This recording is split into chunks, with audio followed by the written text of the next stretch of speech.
It started as an innocent family trip.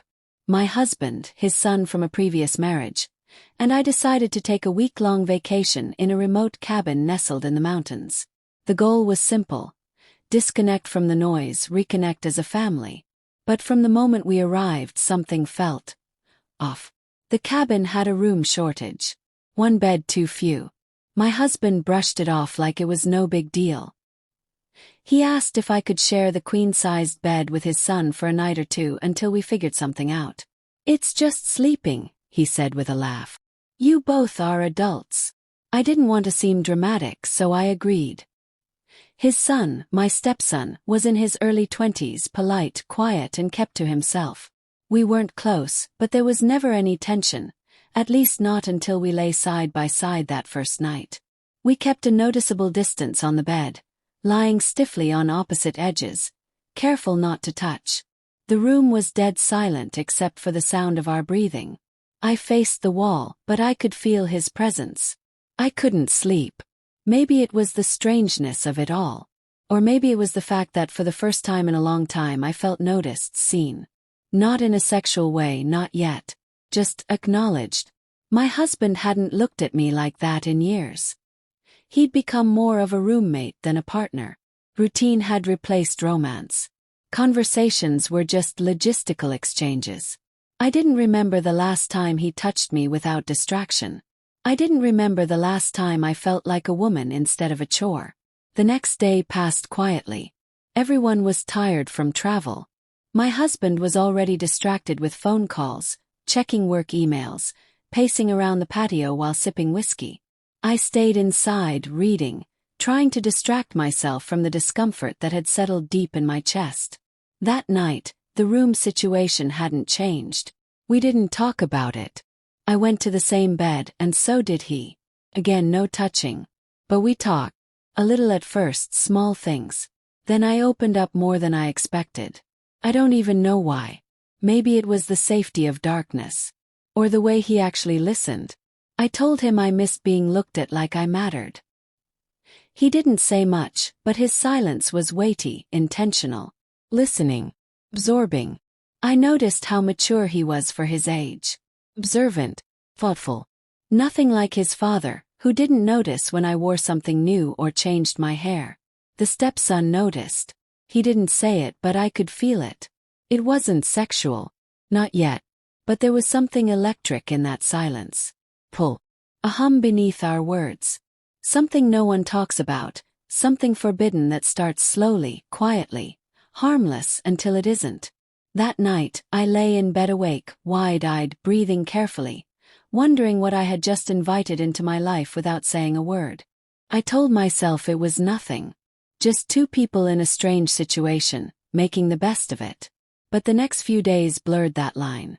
My husband became less present, more glued to his phone, stepping out to take calls, distracted during meals. It wasn't new, but here it felt heavier. I found myself spending more time with his son, my stepson. First it was casual. Cooking together, walking along the trails, sharing snacks while we waited for dinner. Then it became conversations that lingered longer than they should have. I started to look forward to them. He asked about my life.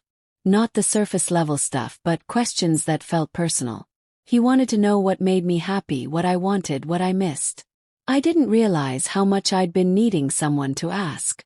There was a night when we both stayed up later than usual. My husband had passed out on the couch after too much wine. His son and I sat at the table just talking. I laughed at something he said, really laughed. It had been months since I'd felt that light. And I saw the way he looked at me. It wasn't subtle. There was admiration in his eyes. Not lust. Not yet. But it was real. I should have shut it down then. I didn't. Instead, I went to bed with a tight chest and a buzzing mind. Lying beside him, I couldn't stop replaying everything he'd said. The kindness. Interest. My husband hadn't spoken to me like that in years. Then came the moment that changed everything. I rolled over one night and our hands brushed. It was barely anything, but I didn't move. He didn't either. It lingered warm and still. Then slowly, our fingers intertwined. I knew it was wrong. Everything in me said to pull away. But I didn't. I just closed my eyes and let it happen. No words were exchanged. Just quiet breathing and that single electric connection. In the dark, I felt like I was 20 again. Wanted. The guilt came immediately. The next morning I avoided eye contact. He did too. But the air between us was different. Charged. My husband didn't notice a thing.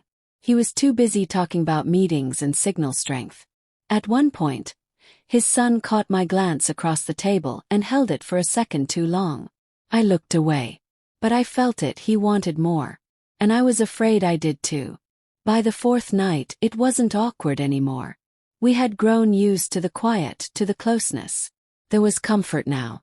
A silent agreement. That night, just before sleep, he whispered, "You deserve more than how he treats you." I didn't answer. Couldn't. But my silence said everything. He reached for my hand again. This time I didn't hesitate. We lay there, touching, breathing, waiting. The kiss came softly. Hesitant. But intentional. I let it happen. And once I did, I knew there was no going back. After that first kiss, something shifted. We didn't talk about it, didn't acknowledge it the next day. But everything between us had changed. The way we looked at each other, the way we moved in the same room, it was charged. I tried to act normal, keep things casual, but my heart was beating faster every time we were alone. He wasn't a boy to me anymore. He was a man who saw me, wanted me, and I had already betrayed my husband with just a kiss. The line had been crossed, and part of me didn't want to go back. 2 days later, the silence between us snapped. The house was quiet. My husband had gone into town for a few hours, and I was alone in the kitchen. He walked in, said nothing, and just stood there. The look in his eyes didn't ask permission.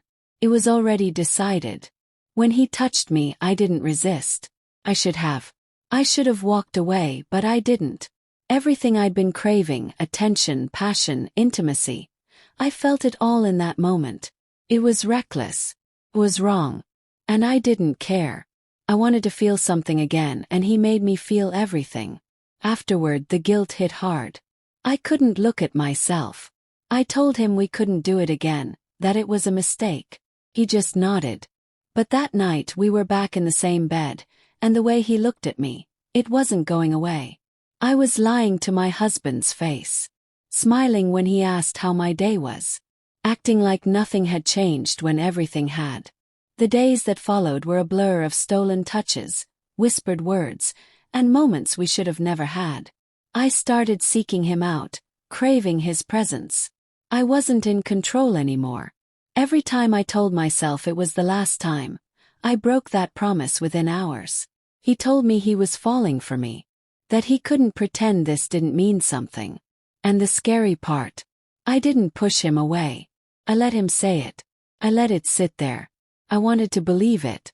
I told myself I was unhappy, that my husband didn't love me the way he used to, that maybe this was more than just lust. I made excuses. I rewrote the story in my head to make myself the victim, even though deep down I knew what I was doing. I was betraying someone who trusted me. But I was too far in. I'd stopped thinking about consequences. I was chasing a feeling I hadn't felt in years.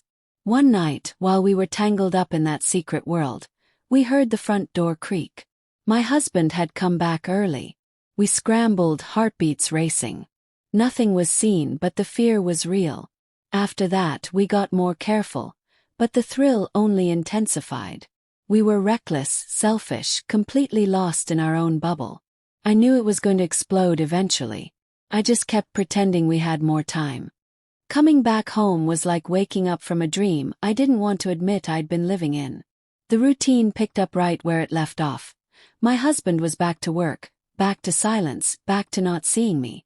But now everything felt heavier. I was dragging a secret behind me like a chain. The affair hadn't ended. Just changed locations. We texted. Late-night calls. Private messages that I deleted as soon as they came in. Every vibration of my phone made my heart race. I was addicted to the attention, to the way he still spoke to me like I mattered. But it wasn't sustainable. The guilt started showing in small cracks. Became distant. snapping at my husband over nothing, avoiding conversations. I cried in the shower. I hated myself and craved him at the same time. He wanted more. He started asking what came next. If I was going to leave. If we could be something real. I didn't have answers. I never expected to get this far. I thought it would fade on its own. I thought I could control it. But it was unraveling and I couldn't keep all the lies straight anymore. Then the slip happened. A message I thought I deleted popped up on my lock screen. My husband saw it. A sentence. Nothing graphic, but enough to make his stomach turn. He asked me who it was. I didn't lie. Couldn't. The moment I saw the look in his eyes, I knew I'd shattered something that could never be repaired. He asked for the truth, and I gave it to him in pieces. Every word that came out of my mouth made me feel smaller, uglier, less human. When I told him it was his son, he went completely silent. Then he left. The fallout was fast. My marriage ended in days. No counseling. No bargaining. Just rage and disgust. He couldn't look at me. Couldn't believe the betrayal. The stepson was cut off, thrown out, told never to come back. I didn't ask where he went. I didn't reach out. For the first time in weeks, I was alone with my decisions. The silence wasn't comforting anymore. It was suffocating. I tried to justify it to myself in the beginning. That I was unloved, forgotten, lonely. That he made me feel alive again. But it was never love. It was desperation. It was need wrapped in secrecy and guilt. And when it was exposed to the light, it didn't survive. Now I sit in an empty apartment, staring at the walls, haunted by the moment everything collapsed. I ruined more than just a marriage. I destroyed a family. I crossed a line that can't be uncrossed. There are mistakes you learn from and walk away. This isn't one of them. I don't miss the affair. I miss who I used to be before I needed it. Before I let the loneliness win. And the worst part, I don't even know if I'd stop it if I could go back. That's how far I lost myself.